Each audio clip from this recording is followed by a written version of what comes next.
안녕하세요. 여러분들에게 IT 기기와 신발을 리뷰하는 남자 신발로밋의 조시입니다.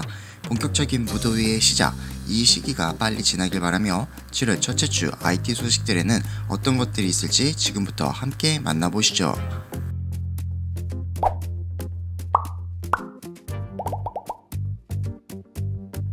삼성전자 갤럭시 Z 폴드 4, 갤럭시 Z 플립 4 비스포크 에디션의 색상 옵션이 유출되었습니다.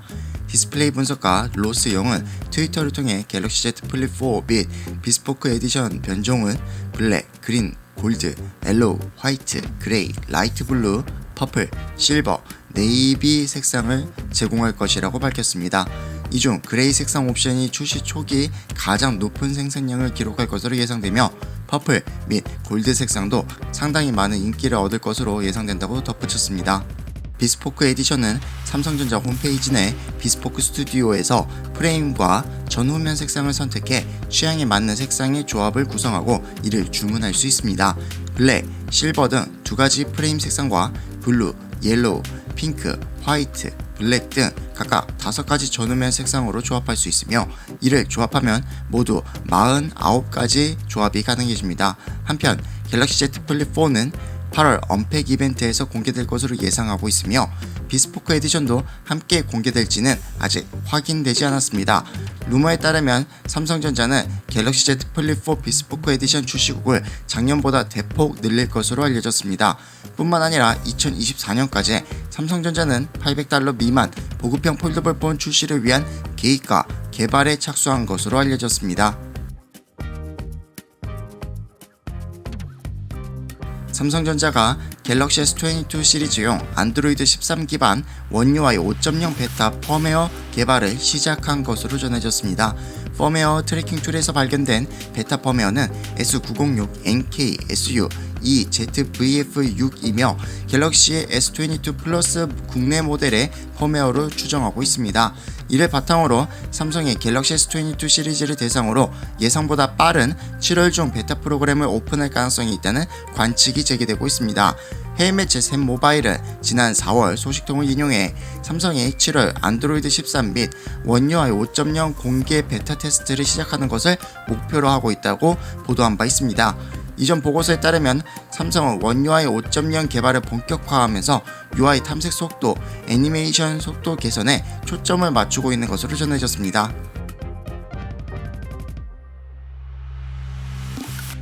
구글이 올가을 출시할 플래그십 스마트폰 픽셀 7 시리즈는 기본 모델, 프로 모델 모두 전면 카메라 4K 동영상 촬영을 지원할 것이라고 외신이 보도했습니다. 구글이 작년에 출시한 픽셀 6 시리즈는 프로 모델 전면 카메라 센서만 4K 동영상 촬영을 지원했지만 구글 카메라 애플리케이션을 분석한 결과 픽셀 7 시리즈에서는 기본 모델도 4K 동영상 촬영 지원을 암시하는 P21 프론트 셋업 태그가 발견되었습니다. 픽셀 7 기본 모델이 4K 동영상 촬영을 지원하는 만큼 프로 모델과 동일한 전면 카메라 센서를 사용할 것으로 예상되지만 현재로서는 정확히 어떤 센서가 사용될지는 알 수 없습니다. 또 구글이 내년에 출시할 픽셀 태블릿 카메라와 관련된 정보도 발견되었는데 픽셀 태블릿 후면에 탑재된 싱글 카메라는 4K 동영상 촬영, 오디오 줌, 슬로우 모션 비디오, 액션펜 포토 등 여러 카메라 기능을 지원하지 않을 가능성이 높다고 외신은 전했습니다.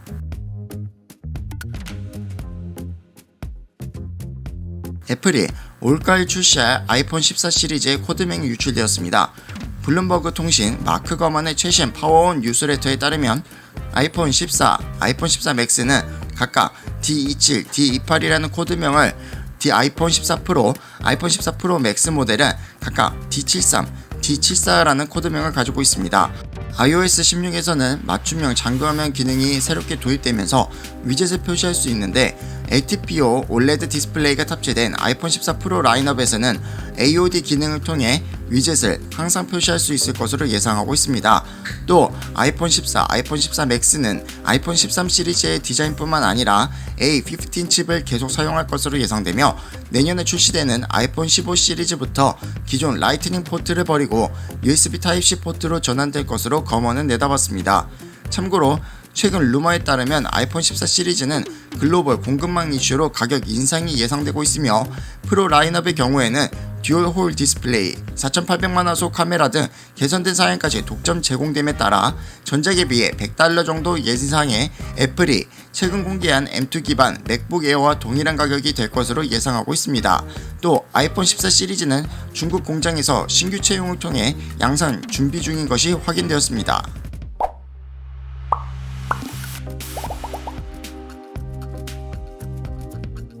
애플이 2023년 맥 라인업에 탑재될 M3 칩셋 개발을 시작한 것으로 전해졌습니다.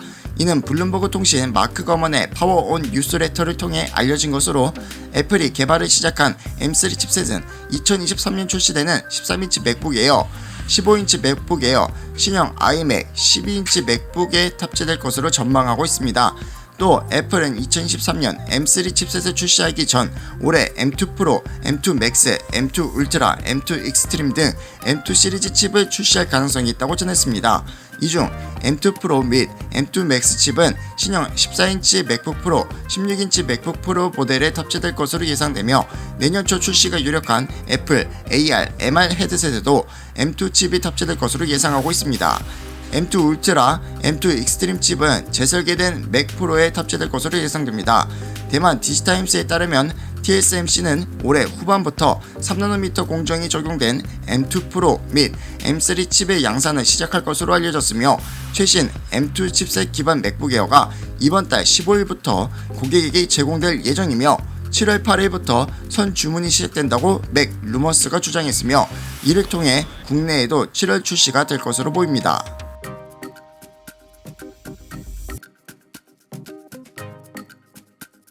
애플이 5세대 이동통신 즉 5G 모뎀 칩 자체 개발에 실패한 것으로 알려졌습니다. 복수의 외신에 따르면 유명 애플 분석가 민치권은 트위터를 통해 애플이 아이폰용 5G 모뎀 칩 자체 개발이 실패했을지 모른다 라고 밝혔습니다. 이어 퀄컴이 2023년 하반기에 나올 신형 아이폰에 5G 모뎀 칩을 100% 독점 공급자로 남게 될 것이라고 덧붙였습니다. 애플은 지난 2019년 인텔 통신 모뎀 칩 사업부를 인수하고 자체 5G 모뎀 칩을 개발해 오고 있는데 애플이 개발 중인 5G 모뎀 칩은 서브 6GHz 및 밀리미터 웨이브를 모두 지원한 것으로 알려졌습니다. TSMC에서 내년에 4nm 공정으로 애플의 5G 모뎀 칩을 대량 생산할 것이라는 소식도 전해졌습니다. 퀄컴은 지난해 아이폰 13 시리즈에 스냅드래곤 X60 5G 모뎀을 공급했으며 올해 아이폰 14 시리즈에 탑재되는 X65 5G 모뎀을 끝으로 5G 모뎀 공급망에서 제외될 것으로 전망함에 따라 퀄컴은 2023년 애플 아이폰의 퀄컴 모뎀 칩 사용 비중이 20%로 낮아질 수 있다라고 밝힌 바 있습니다. 그러나 고어 분석가의 전망대로라면 퀄컴이 당분간 아이폰용 5G 모뎀 칩을 100% 공급할 것으로 예상하고 있습니다. 다만 애플이 5G 모뎀 칩 개발을 포기한 것은 아니며 고어 분석가는 애플이 계속해서 자체 5G 칩을 개발을 진행할 것이라고 전했습니다.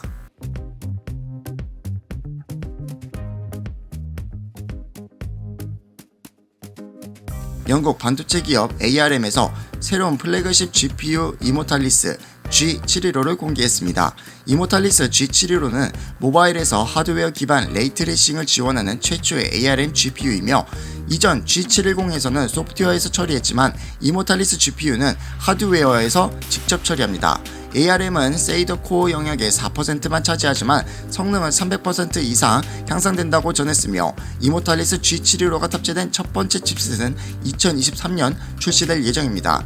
ARM은 또한 새로운 말리 G715와 말리 G615 GPU도 선보였는데 G615는 코어가 6개 이하 탑재됐지만 G715는 코어가 7개에서 9개 탑재된 것이 차이점입니다. 이모탈리스 G715, 말리 G715, 말리 G615 모두 에너지 절약과 추가적인 게이밍 성능 향상을 위한 그래픽 기능인 VRS를 지원합니다.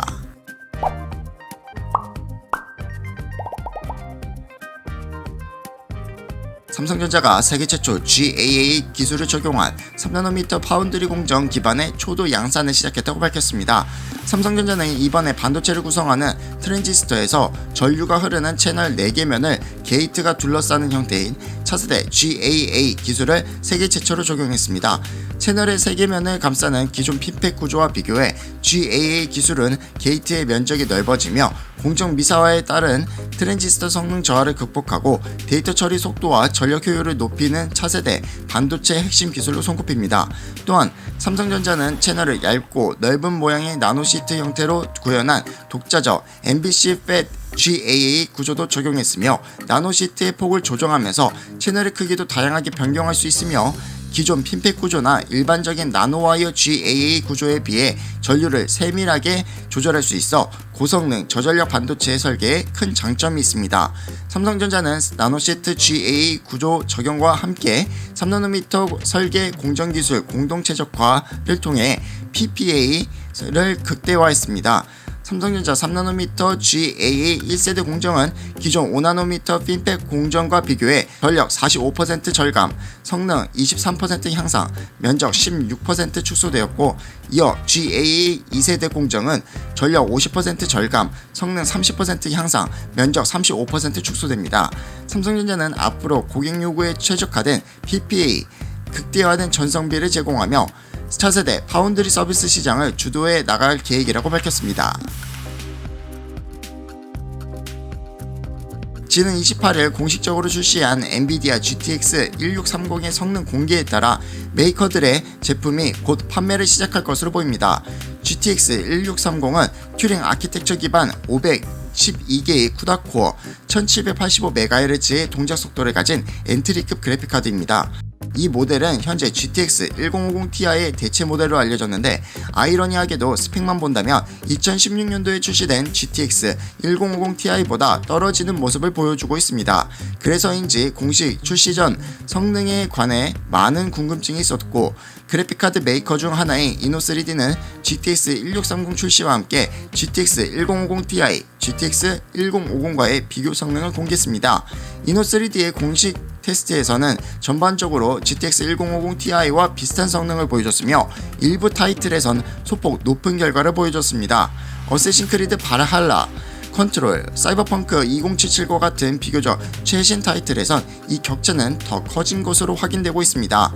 하지만 가격대가 이상하다는 지적이 나오고 있는데, 아직 엔비디아의 공식적인 MSRP가 나온 것은 아니지만 일부 메이커들은 가격대를 구체적으로 언급했는데, 에브가는 GTX 1630 SC의 가격은 $199로 책정했으며 컬러풀은 공식적으로 $169, 1199 위안으로 판매할 것이라고 밝혔습니다.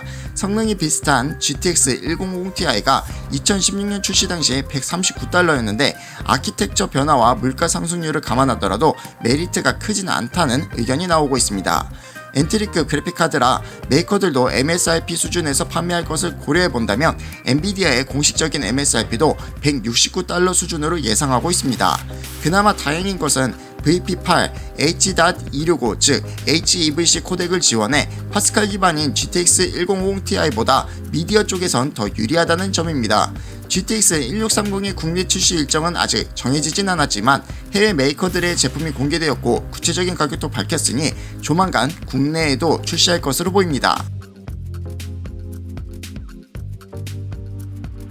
오는 7월부터 SK텔레콤, KT, LG U+ 등 국내 주요 이동통신사 통신 장애에 따른 이용자 피해 보상 기준 시간이 2시간으로 단축되며 보상 금액은 최대 10배로 확대될 예정입니다.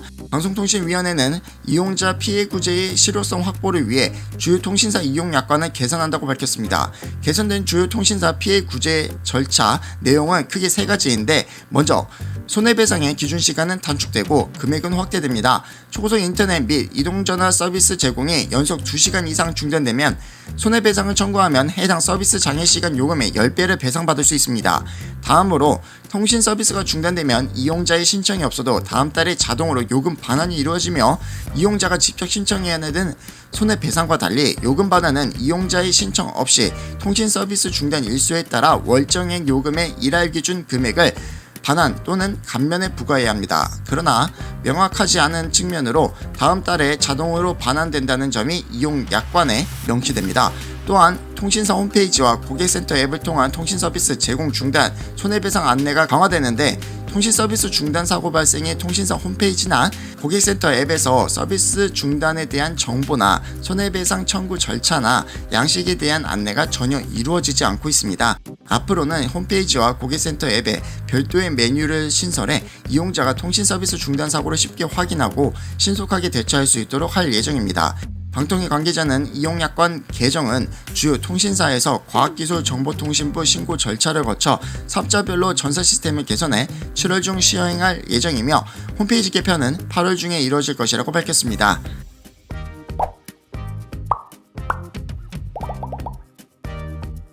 자, 여기까지 7월 첫째 주 IT 소식들을 전해드렸습니다.